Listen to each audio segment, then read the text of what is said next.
And then my brother, for my birthday, rebought me a baby. It was a banana black pastel male, and got me back into it. Ever since then, I've just been hooked. Every year, I had like either I buy more snakes or I'm hatching more snakes that I'm keeping, and just slowly been expanding. So your brother, man, I noticed, like, obviously when I see pictures of him, I'm like, okay, that's Khalil's brother. That's how I put the two and two together pretty quickly. Yeah. But like, is he a silent player? Like, is he just more like does his own personal stuff and doesn't really post? Because I don't know if he posts his snakes or anything. I don't follow him, but I don't. That's why I want to ask. Is he's not like you're the brand, right? Like you're the one pushing the brand, or is he not part of the brand? Yeah, I'm the one pushing the brand. Okay, so he's 5142. Yeah, he's 5142, right? Got it. But so he's like the brains behind the marketing. He owns one of his companies, Mad Monkey Media, is a social media company, marketing. So we do like we help people with Facebook, Amazon, Pinterest, Instagram, all that stuff. Wow. And he's the one that first like helped me get on Instagram, how to post, what to do, how to create content, how to use stories, like everything. Every time something new comes up, he's the one that tells me like, hey, this is a new feature. That's how you use it. Like the YouTube channel now, he's the one that uploads it. He puts in all the SEOs and like he takes care of all that, all the background work. He's the one that's taking care of it. That's huge, man. Yeah, it helps. It definitely helps because I got, I take nice pictures because I'm a photographer. So I take the pictures, I post them. I know how to talk to people, but he has all the technical stuff. He knows all the technical stuff and helps me out with that.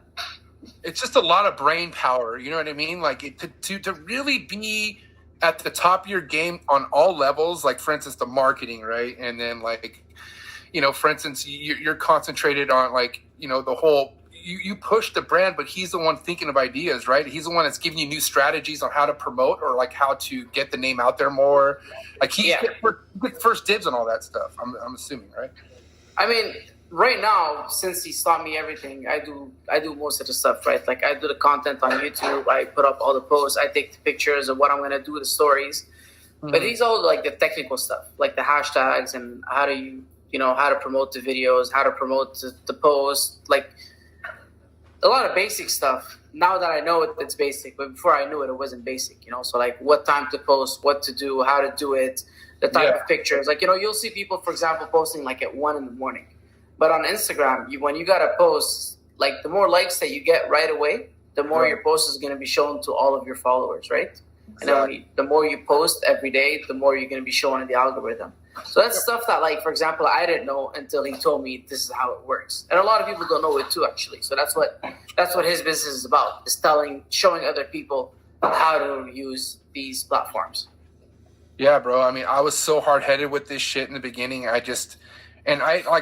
knew that like people were willing to help, but I was like, I don't fucking need help. But like, really, man, if you're really kind of like, dude, I didn't know what the hell hashtags were really for. Like, for instance, before the hashtag like lifestyle, I would, or hashtag like good life, I would hashtag good and then life. Yeah. Hashtags, and I didn't know. My friends back in the day used to make fun of me, like, dude, like they used to call me hashtag king because they knew I they never fucking told me. Like they would make fun of me over it. So it was like, damn. Yeah. Man. Yeah. I mean, some people use hashtags and like they'll separate every word, watch the live stream tonight and they'll be like hashtag watch, hashtag the, hashtag live, hashtag stream. But that's not the point. Yeah, I think they're like, that looks like spam or something. That might, I know that. I know there's definitely like you got to find out what hashtags work for your audience, because if you use someone else's hashtags, that doesn't mean it's going to work as good for you as it did for them. It depends what your audience is. Yeah. So that's definitely something to look into. Somebody who wants to build their following, man, and don't want to just give out stickers and stuff, and they rather do it just with their post. You could do it strategically with the time of day you do it at, and then also with your hashtags, smart hashtags, right? Yeah. There's a bunch of shit you can do. Super, super key stuff right there. Now, pandemic, I guess that's what you want to call it. Man, we shouldn't be in the middle of a pandemic, man. Talk to your boy Gates. That's not my boy, bro. That guy's a geek. Fuck him. Fucking, I'm over geeks too. I mean, the only geek I really love right now is Stephen Kush. Really the only kind of geek I have in my life. Everyone else is like sharp geeks or just good looking and shit. No, not that Steven's not good. I'm high. Never mind. Don't listen to me. But yeah, dude, so like the show thing is huge. I'm telling you, it really brings something to your whole fucking reptile game as a whole. You don't want to miss that stuff. And don't, like I said, it sucks because my first, I started game planning me going to shows, which was Tinley. And then all this shit happened at Tinley. So everything pretty much got washed out. Yeah. But then, like, here we are where shit's about to open up again. I just don't want no more fucking setbacks. I'm over the setbacks. I'm going to go kick it with a homie. I'm going to go see some sick shit. You know what I mean? I'm going to go buy some shit that I'm going to have to fucking explain to my wife and get in trouble. Yeah, that's what I want. Yeah. You know what I mean? Yeah, bro. And it hypes you up. You know, when you go to these shows, it motivates you. It puts that little, even if you're feeling down before you go there, it really, really hypes you up. Like when I went there and like in Tilly in October, it's kind of the end of the year. I haven't been on vacation, working like crazy. And then you're motivated. You come back and you want to do shit and you're thinking of plans and seeing, you saw some stuff over there and how many people are in it. And it's definitely needed, I think a lot of people don't realize that when you're doing anything, I guess even a hobby, business, a project, if you don't get the mental stimulation and the mental, motivation to do it, you won't go through with your plans, You need something to keep pushing you. If you don't have this right, it'll destroy you. I mean, I'm talking from experience. I've had this is my mental game still in progress, right? But my mental game has been more on point in my life more than anything I've ever done because how passionate and how much I want out of this shit. And when I meet people, you know what I mean? Like meeting people, the networking, the connection, but talking to people and seeing how sharp they are with their shit is really motivating. Like, shout out to Socrates. Socrates is not a ball python guy, but he's somebody who I just looked up to, the way I kind of look up to you, how dialed in your guys' shit is. You know what I mean? It's like clockwork type shit, but it's all done with passion and hard work. Yeah. But I mean, don't get it wrong. My shit's not in clockwork. You know what I mean? Right. I still I try to put forward the best that I can, but there's still and I think that goes for everybody. Anybody that you see online, there's always a struggle behind it. There's always, there's always time, there's always struggle, there's always headaches. But I mean, you're not going to sit there and share your headaches and your struggles online, right? You just want to show your brand, your snakes, and give out a positive, a positive vibe. Talk to everybody. You don't want to bring anybody down. I have 30,000 followers. I'm not going to put some negative shit on my post and try to bring down 30,000 people. Yeah. Yeah. Unfortunately, I just share what the fuck I want to share. But that's good too, man. There's there's a lot of times that I wish I can share some raw shit that I really feel. This morning I typed something up that I was going to send, and I was like, it's good that you do it. Sometimes I'm like, there's no point. I'm learning less is more. I got to the point where I was just doing it however the fuck I felt, and that's when I realized I'm like, wow, man, you're pretty angry. So I just kind of picked and choose. But the thing is, man, I'm so passionate, and if there's something I feel like it's I digest and kind of go over, okay, do I need to get this out publicly? Do I really need to get this out publicly? And 9 out of 10 times I regret that I did it. Take a walk, man. Yeah, take a walk.